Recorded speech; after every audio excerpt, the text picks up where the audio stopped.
apa gitu? Apa yang nyangkut? Es krimnya, kacangnya nyangkut. Kalah.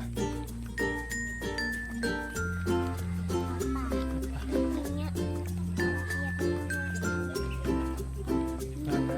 Lihat Bang, lihat gigi vampirnya, kuning giginya itu.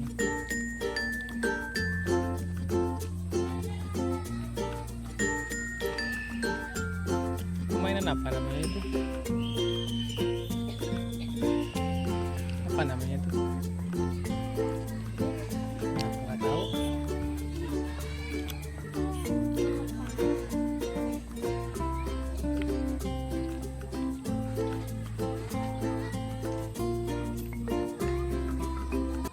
Bab ke-1014. Bab 1014. Fahri membanting pintu mobilnya dengan keras.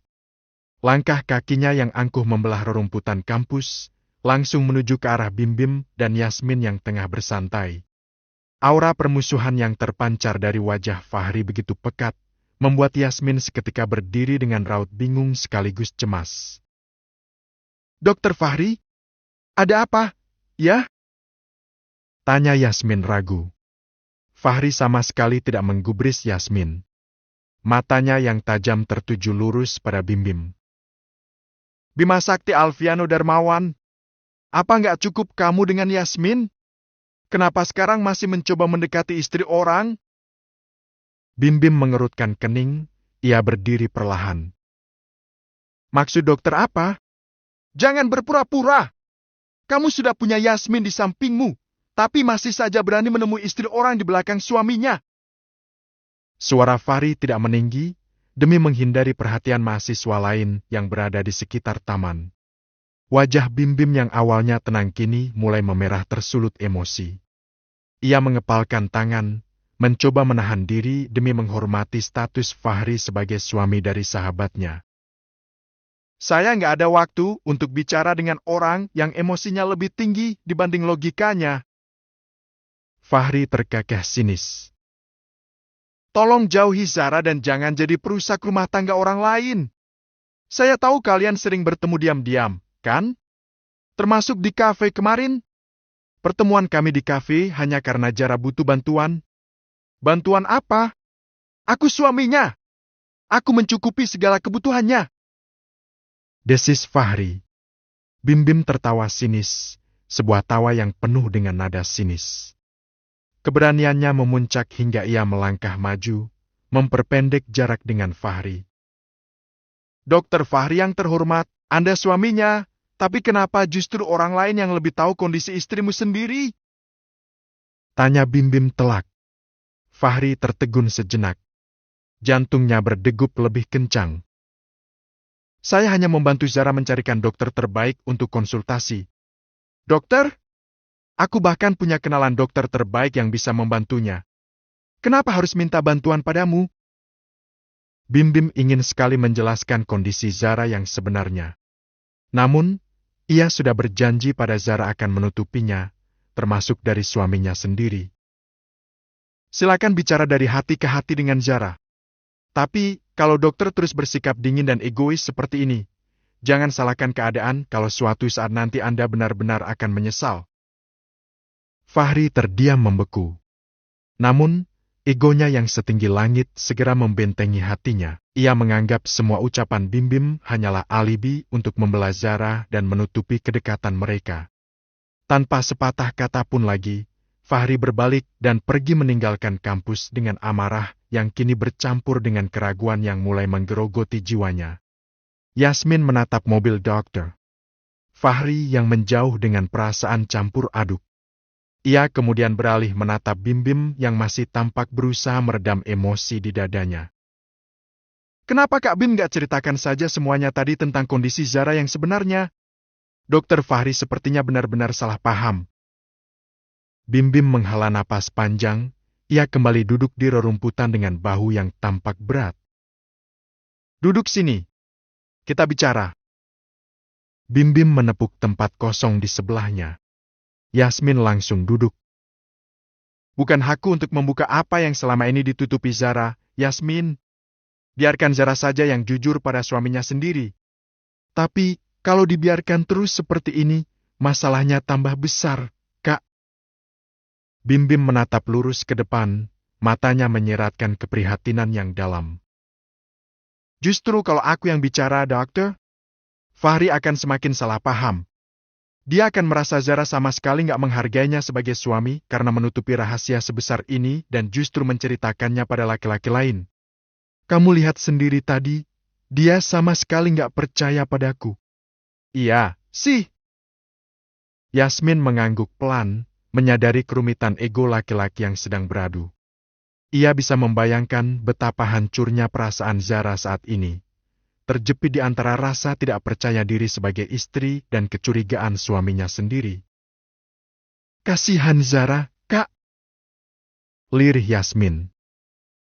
Mungkin dia juga nggak menceritakan pada suaminya kalau dia sampai pingsan di kafe kemarin. Bim Bim tersenyum getir, teringat betapa pucatnya wajah Zara saat ia gendong keluar dari toilet kafe. Pasti. Zara itu tipe orang yang lebih memilih menelan rasa sakitnya sendiri daripada harus membebani orang lain. Yasmin terdiam. Ia tahu persis karakter Zara. Bahkan ia memendam sakit sendirian saat Zain kakaknya sendiri menekannya, dan saat Bim Bim lelaki yang disukainya bersama perempuan lain. Zara memang tipe orang yang suka memendam perasaannya sendiri. Tapi, ada kalanya seseorang harus berbagi, kan? Ucap Yasmin lirih. Kita nggak bisa memaksa orang untuk mengikuti apa yang ada di pikiran kita. Bagi kita yang terbaik, orang lain belum tentu. Tapi kalau dibiarkan, rumah tangga mereka bisa hancur. Tambah Yasmin cemas, sambil menghela napas panjang. Ujian rumah tangga kok banyak banget ya, Kak? Mau coba? Belum, untuk saat ini. Bim Bim terkekeh. Aku belum menikah sama kamu aja, ujiannya udah banyak. Dapat restu dari ayahmu susah. Ayah kan memang gitu. Posesif banget sama anak perempuannya. Kalau nanti aku jadi ayah dari anak perempuan, pasti kayak ayahmu. Kalau ada yang berani mendekat, ku geprek duluan. Yasmin tertawa pelan. Bim Bim kembali menarik napas. Sekarang, aku hanya bisa berdoa semoga dokter Fahri segera menurunkan egonya sebelum semuanya terlambat. Jawab Bim Bim singkat. Ia kemudian merogoh ponselnya, berniat menghubungi seseorang untuk memastikan kondisi Zara. Namun ia mengurungkan niatnya. Ia tahu, kehadirannya saat ini justru bisa menjadi bensin bagi api cemburu Fahri yang tengah berkobar. Di sisi lain, Fahri menghentikan mobilnya di pinggir jalan yang sepi. Ia memukul kemudi dengan keras. Kalimat Bim Bim terus terngiang di kepalanya. Fahri memejamkan mata. Ada bagian kecil dari hatinya yang merasa goyah. Kejadian semalam benar-benar membuat kesabarannya mencapai batas, sehingga melampiaskan dengan cara yang salah. Ia ingin pulang, meminta penjelasan lebih dari Zara. Tapi egonya lebih tinggi. Suasana di dalam rumah Fahri begitu menyesakkan. Zara masih terduduk lemas di lantai kamar mandi yang dingin. Rasa mual akibat demam tinggi dan stres yang mendera membuatnya muntah berkali-kali hingga tubuhnya terasa kehilangan seluruh tenaga. Setiap kali ia memejamkan mata, bayangan noda lipstik dan aroma parfum wanita di kemeja Fahri semalam kembali muncul. Perasaan kecewa dan marah menyatu, menciptakan luka yang lebih perih daripada jarum suntik hormon yang selama ini menembus kulitnya. Kenapa harus aku? Isaknya pilu. Zara menatap pantulan wajahnya yang pucat dan berantakan di cermin kamar mandi. Ia merasa keberadaannya di rumah ini sudah tidak lagi berarti. Ia hanya menjadi beban, sumber kemarahan, dan penghalang kebahagiaan bagi laki-laki yang sangat dicintainya. Di mata Fahri, mungkin ia adalah istri yang gagal, dan aroma di kemeja itu adalah bukti bahwa Fahri semalam menghabiskan waktu dengan perempuan lain. Dengan tangan gemetar, Zara mencoba berdiri, mencoba menghubungi suaminya untuk menanyakan temuannya. Namun, panggilannya sama sekali tidak dijawab.